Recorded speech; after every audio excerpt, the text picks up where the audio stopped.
Hello beautiful ladies and girls out there welcome and welcome back to my channel. आज thumbnail देखिए आपण मैंने तो जानी सारे कि वीडियोटा कौ टॉपिक रे हबाक जाउची। Yes it's all about period. जो मान को इयरली स्टेज रे पीरियड आसी जाए तार गोटे बेसिक स्टॉप कौन दरकार से विषय रे। And I know it's too painful.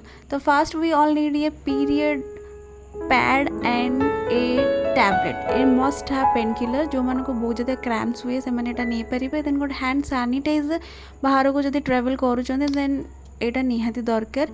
गोटे हैंड क्रीम आ गोटे परफ्यूम जो मैंने टिके स्मेली फील करती ये टाइम रे से को रिफ्रेश करने कि बॉडी एंड मूड को ये दुटा निहाती एसेंशियल।